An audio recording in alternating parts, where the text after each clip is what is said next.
नमस्कार, बहुत स्वागत है आपका। आप देख रहे हैं ग्रांड ज्योतिष सीक्रेट।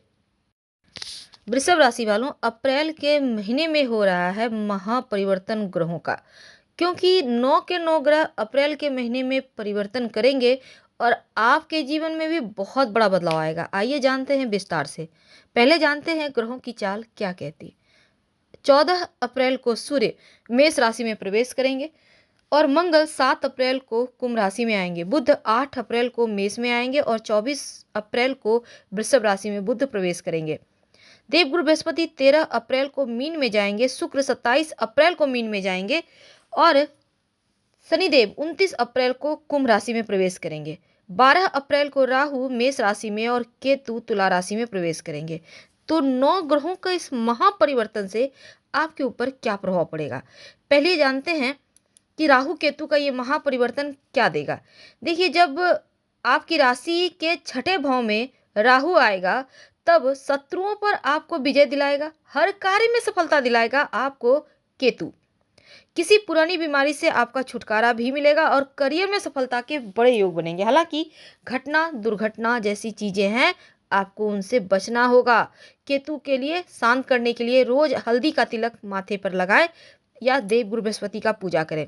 राहु, देखिए राहु आपके अभी तक लग्न में थे, अब आपके 12वें भाव में जाएंगे।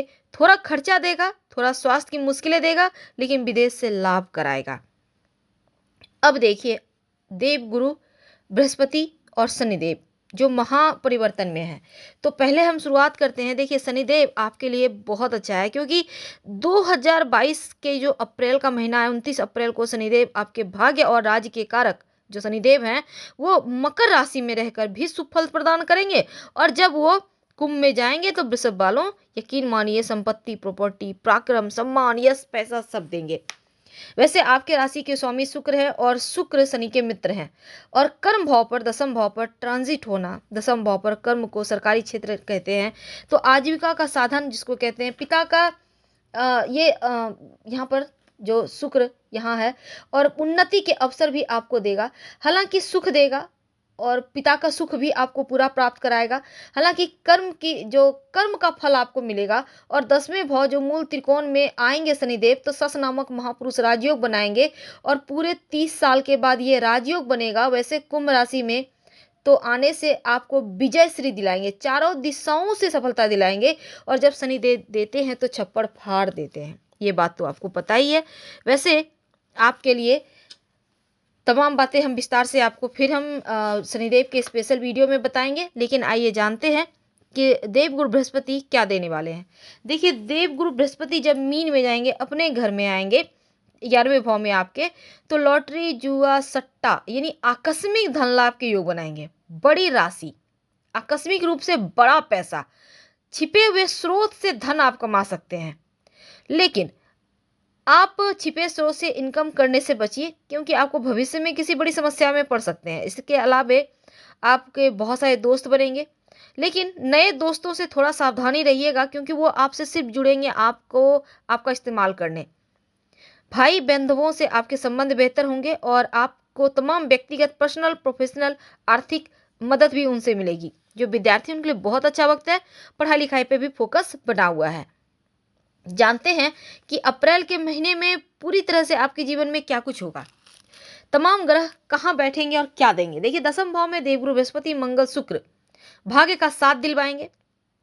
और जो अगर हम आपके करियर की बात करें तो करियर के मामलों में बहुत अच्छा है, क्योंकि दसम भाव में जो देवगुरु मंगल और शुक्र हैं, वो नवम भाव में शनिदेव की उपस्थिति भी है, तो भाग्य का संपूर्ण साथ मिलेगा। और जो लोग जॉब करते हैं उनके लिए तरक्की के मार्ग खुलेंगे। बहुत सारे जो आपके अंदर लोग काम करते हैं, आपके साथ काम करते हैं, आपको सम्मान देंगे, आपका प्रमोशन का योग बनेगा, आपके काम की खूब चर्चाएं होंगी, तारीफें होंगी। जो आपके सीनियर हैं आप पर भरोसा भी करेंगे, बड़ी जिम्मेदारियां दिखती हैं आपको मिलती हुई। लेकिन जो बुध देव हैं, 12वें भाव में राहु के साथ सूर्य की युति करेगा, तो करियर के लिए कोई बड़ा खुशखबरी लेकर आएगा। और शनिदेव के कर्म क्षेत्र में होने से जो लोग जॉब की तलाश में, मनोकामना पूर्ण होंगी, एक अच्छी जॉब मिलने के योग प्रबल रूप से बने हुए हैं। पर जो व्यापारी हैं, सफलता का एक नया इतिहास गढ़ेंगे, क्योंकि देवगुरु का एकादश भाव में आने से नया कारोबार शुरू करेंगे तो उसमें लाभ होगा या कारोबार से बड़ा फायदा होगा। वैसे आप कारोबार का विस्तार भी करेंगे।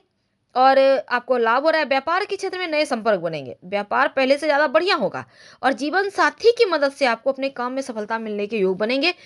और लेकिन अगर हम धन की बात करें, कितना आप जोड़ तोड़ पाएंगे?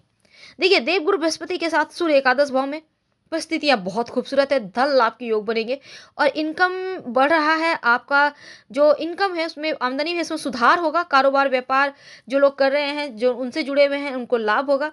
नौकरी में प्रमोशन भी है, आपके इनकम बढ़ेंगे और बचत आप कर पाएंगे। हालांकि देवगुरु के एकादश भाव में जाने से सूर्य भी अपनी उच्च राशि में द्वादश भाव में जाएंगे, तो आपको विदेशी धन खूब आएगा। कारोबार, अगर व्यापार, आप विदेशी वस्तु का व्यापारी हैं, विदेशी जमीन से आप जॉब करते हैं, विदेशी कंपनी में जॉब करते हैं, ये समझ लें कि ये समय बहुत अच्छा है। हालांकि कारोबार में तरक्की होगा और आपको आपकी उन्नति हो रही है, तमाम योजनाएं आपकी सफल होगी। आप बस यहाँ पर कहीं भी पैसे इन्वेस्ट करने के पहले अनुभवी लोगों से सलाह लेकर करें तो उत्तम है। और अगर हम स्वास्थ्य की बात करें, थोड़ी चुनौतियां हैं। बुध और राहु द्वादश भाव में होकर छठे भाव को देखेंगे तो स्वास्थ्य को थोड़ी मुश्किलें देंगे, जैसे कि सर्दी जुकाम बुखार, छोटी मोटी जो वायरल समस्या होती है वो है। पर हाँ, डॉक्टर से संपर्क कीजिए और घर के जो आपके सदस्य, खासकर जो बड़े बुजुर्ग हैं, उनके स्वास्थ्य का भी आपको ध्यान रखना है, सावधानी रखनी है। पौष्टिक भोजन कीजिए, तला भुना मत खाइए। और देवगुरु बृहस्पति एकादश भाव में रहेंगे, सूर्य द्वादश भाव में जाकर बैठकर छठे भाव पर पूर्ण दृष्टि डालेंगे और छठे भाव के स्वामी शुक्र भी दसम भाव में मंगल बृहस्पति के साथ होंगे, तो स्वास्थ्य को लेकर जो समस्या है ये लोग दूर करेंगे तो आपको फिर ठीक हो जाएगा। लेकिन आंखों की बीमारी से, अगर आंख से नेत्रों की कोई भी समस्या है तो उससे मुक्ति मिलेगी। अब माँ के स्वास्थ्य में भी उत्तरार्ध में बेहतर वक्त है। लेकिन अगर हम रिश्तों की बात करें, प्रेम वैवाहिक जीवन की बात करें, तो आपके लिए उत्तम है। पंचम भाव के स्वामी बुध राहु के साथ द्वादश भाव में है और शुरुआत में पंचम भाव पर सूर्य की पूर्ण दृष्टि है, तो आपकी लव लाइफ उत्तम है और आपका लव के साथ तालमेल बेहतर तो है। बस मन मिजाज को समझने का प्रयास करें। आपके लिए बस ये समझे कि लव पर भरोसा रखें और जल्दबाजी में कोई भी नतीजा ना लें। धैर्य रखना होगा आपको।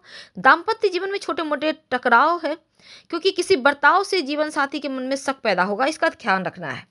देवगुरु का एकादश भाव में जाने से पंचम भाव पर पूर्ण दृष्टि होगा, तब राहत मिलेगी और प्रथम भाव में बुध के गोचर से लव लाइफ में जो भी समस्या थी वो समाप्त होगी। हालांकि कोर्ट केस, कानूनी मामलों से भी आपको वैवाहिक जीवन में किसी भी तरह का टेंशन है छुटकारा मिल जाएगा और जीवन साथी के साथ बढ़िया वक्त गुजरेगा। लेकिन अगर हम घर परिवार की बात करें तो देखिए, पारिवारिक जीवन में थोड़ी सी मुश्किलें दे रहा है, क्योंकि दूसरे भाव के स्वामी बुध राहु के साथ द्वादश भाव में है और परिवार में छोटे मोटे वाद विवाद हैं। वैसे तो अपनों से बड़ों के साथ तानातानी हो सकती है, वाणी पर कंट्रोल रखना है, व्यवहार में संयम रखना है, बेवजह का बहस तो बिल्कुल भी ना करें। घर के जो बड़े बुजुर्ग हैं, माता पिता हैं, उनकी बातें सुने, उनकी बातें समझने की प्रयास करें, उनके साथ समय बिताने का प्रयास करें तो उत्तम रहेगा। हालांकि सूर्य के राशि परिवर्तन के साथ चीजें बढ़िया हो जाएगी और बुध भी वृषभ राशि यानी आपके लग्न में आएगा, बृहस्पति एकादश में होंगे, तो विवाद खत्म होगा, घर में सुख शांति रहेगी, परिवार में एक दूसरे का सामंजस्य बढ़ेगा, नाराजगी दूर होगी और भाई बहनों का सपोर्ट मिलेगा। क्या करें?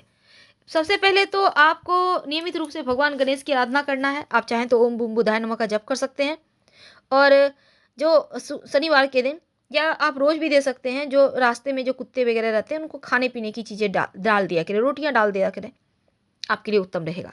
तो हम आपसे विदा लेते हैं। हर हर महादेव। धन्यवाद। जानकारी अच्छी लगे तो लाइक कर सब्सक्राइब करें।